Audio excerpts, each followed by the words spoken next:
આપણી ગુજરાતી પબ્લિક છે તો હવે મેં ગુજરાતીમાં વ્લોગ બનાવવાનું ચાલુ કર્યું છે. ગુજરાતી બી બનાવીશ અને હિન્દી બી બનાવીશ. જેની જે ડિમાન્ડ હશે એ વિડીયો હું નાખીશ એનું, કારણ કે મારી જે ઓડિયન્સને ગમે એ હું આપવા આભારી છું. અને એમને જે કર્યું છે એ બહુ સારું છે. 120ની ઇન્સ્ટાગ્રામ ઉપર છે, 50 જેવા ફેસબુક ઉપર છે અને યુટ્યુબ ઉપર કંઈક 200-250 જેવા સ્ટાફ છે આપણા. એટલે સ્ટાફ તો નહીં, સોરી, આપણી ઓડિયન્સ છે.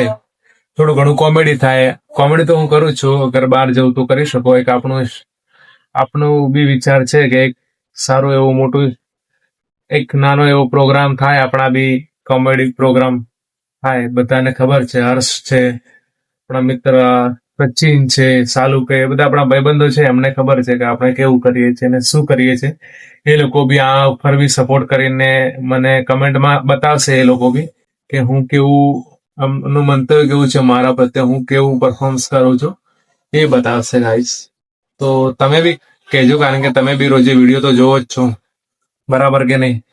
તો ખાલી જોઈને જતા નહીં રહો, લાઈક બી કરો અને સપોર્ટ પણ કરો. અને ઓલું સ્ક્વેર વાળું છે ને એને દબાવો, એટલે તેથી કરીને મારા વિડીયો આગળથી આગળ જાય અને મને બી એક નાનકડો એવો તમારો સપોર્ટ મળે. શું કેવું ઉમંગ પંચાલ, નકુલભાઈ? બધાએ સપોર્ટ તો કરવાનો જ છે. આ બધા મિત્રો છે જે લોકોએ એટલે સ્ટાર્ટિંગથી આપણને કરી છે મહેનત, 9 મહિનાથી બ્લોગ બનાવી, એ ટાઈમથી એ લોકો આપણા સાથે છે. એ મોટી વાત છે. તો કરશો ને, મને વિશ્વાસ છે કરશો તમે. બ્લોગ કન્ટિન્યુ જ છે, ચાલુ રાખજો. એવી વસ્તુની વાત થઈ રહી છે કે આપણા જે ગુજરાતી ભાઈઓ છે, આ ગુજરાતીમાં બ્લોગ એટલે જ બનાવું છું, ગુજરાતીઓ માટે જ છે, આપણા ગુજરાત માટે છે, ગુજરાત પૂરતું છે.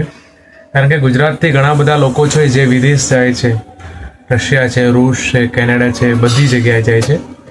ત્યાં 20 જણા જે લોકો છે એ રૂસ જેવી કન્ટ્રીમાં ફસાઈ ગયા છે.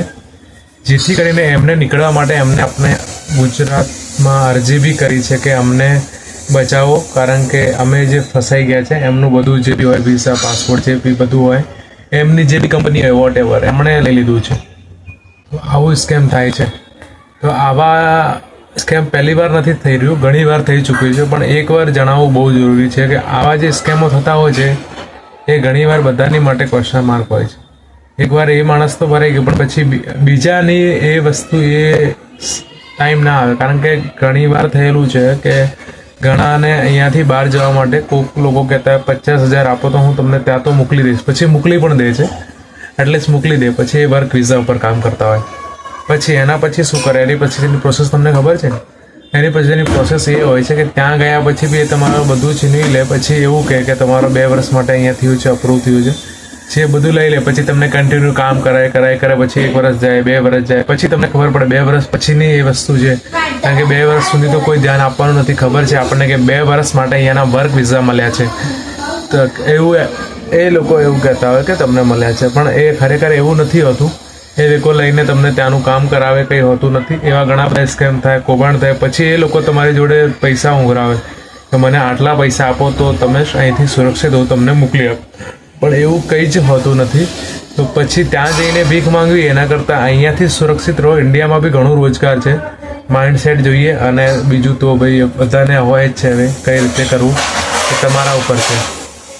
તો તમારું શું કહેવું છે? મારા આ મંતવ્યને લઈને ઘણી ચર્ચાઓ છે. પછી એક SBIનું છે, વિક્રમસિંહ જે છે આપણા, કંઈક PSI છે, પોલીસમાં છે, અમને બી એક આ વિડીયો મૂક્યો છે, તમે બી કદાચ જોયો હશે. તો SBIની કંઈક PDF આવે છે, એની અંદર બી અત્યારે સ્કેમ થઈ રહ્યું છે ભાઈ, કે તમને સામેથી આવે સ્ટેટમેન્ટ. તમે એ વસ્તુ ખોલવાની નહીં. સોશિયલ મીડિયા પર કોઈ બી વસ્તુ થાય અને બહુ સાવચેતીથી યુઝ કરવાનું, કારણ કે આ બધા સ્કેમ જ છે આજકાલ. ડિજિટલ અરેસ્ટ, ડિજિટલ સ્કેમ, આ બધું સ્કેમ જે છે ને બહુ ખરાબ સ્થિતિ ઊભી કરે છે. એટલા માટે કહેતા હોઈએ છીએ કે સાવધાન રહો, સતર્ક રહો. અને બીજું જય શ્રી કૃષ્ણ. હવે આટલું જ છે આજના માટે, કારણ કે પછી મને બી લેટ થાય છે, મારે જવું પડશે, ટાઈમ થઈ ગયો છે. ચલો ગાઈસ, તો મળીએ નેક્સ્ટ વ્લોગમાં. અને ત્યાં સુધી આપણું ચેનલ લાઈક, સબસ્ક્રાઈબ અને શેર કરતા રહેજો, તેથી કરીને હું અવારનવાર વિડીયો રોજે ને રોજે દરેકને મળી રહે એની માટે હું નાખી શકું. ગાઈસ બાય, જય શ્રી કૃષ્ણ, જય રામાપીર.